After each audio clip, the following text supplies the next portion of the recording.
여러분, 역사상 가장 강력한 아이디어들 중에는요, 그 시작을 알면 깜짝 놀랄 만한 것들이 꽤 많습니다.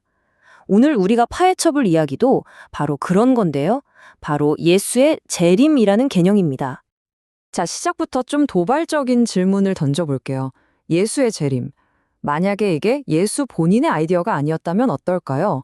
바로 이 질문이 오늘 우리가 탐험할 모든 내용의 핵심 전제가 됩니다. 사실 이 강력한 믿음은요, 예수가 직접 가르쳤다기보다는 그의 죽음 이후에 그 엄청난 혼란 속에서 만들어진 아이디어에 가깝습니다. 자, 한번 제대로 파고들어 보죠. 이 슬라이드를 보시면 정말 흥미로운 차이점이 보이죠?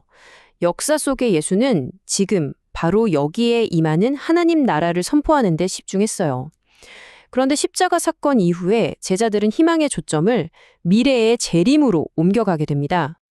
그러니까 예수의 죽음 이후에 제자들은 엄청난 위기에 직면한 거죠. 리더는 사라졌잖아요. 이 재림이라는 개념은 사실 십자가 처형이라는 그 어마어마한 트라우마와 혼란에 대한 아주 강력한 응답이었던 셈입니다. 패배의 순간을 미래 승리의 약속으로 완전히 뒤바꿔버린 거죠.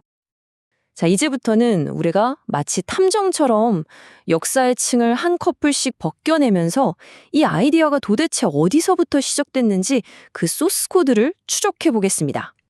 이 타임라인을 보시면요, 우리가 오늘날 읽는 기록들이 실제 사건이 있고 나서 수십 년이 지난 후에야 쓰였다는 걸 알 수 있어요.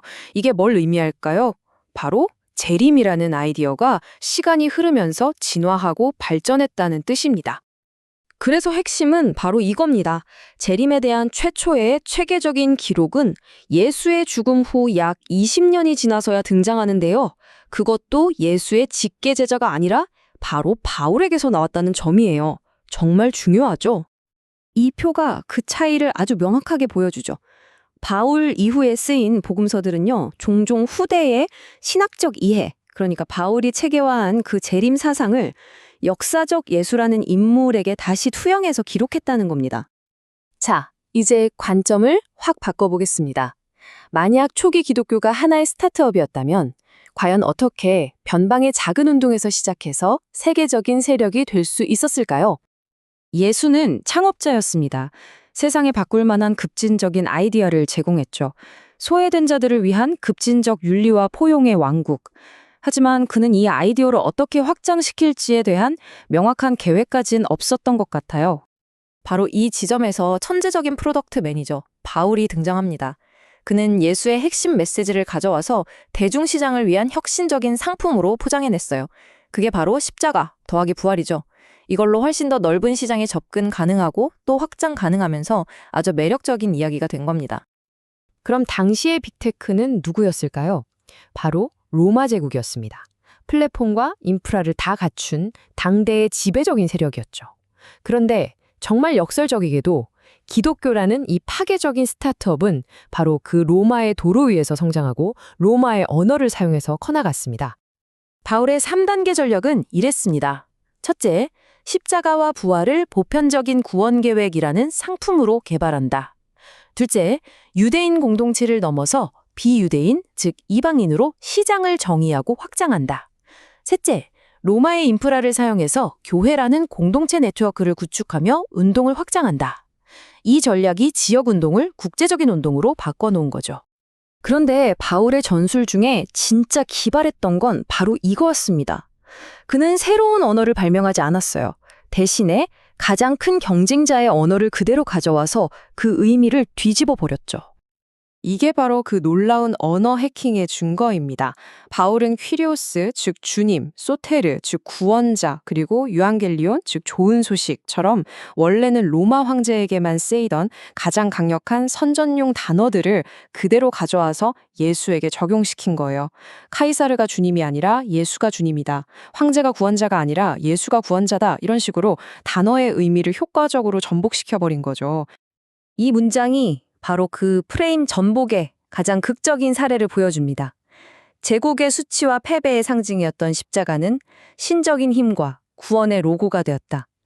로마 지배의 궁극적인 상징을 가져다가 기독교의 핵심 상징으로 바꿔버린 거예요. 대단하지 않나요? 그러니까 이게 단순한 신학적 선언이 아니었다는 겁니다. 이건 영적인 운동으로 위장한 사실상의 정치적 혁명이었던 거죠. 예수가 주님이다라고 선언하는 건 카이사르의 권위에 대한 직접적인 도전이었거든요. 바로 이 지점이 초기 기독교를 매우 반문화적이고 전복적인 세력으로 만든 핵심이었습니다. 자, 이제 결론으로 한번 가보죠. 어쩌면 진짜 경이로운 건요. 어떤 단 하나의 사건이 아니라 그 이야기 자체가 가진 생명력일지도 모릅니다.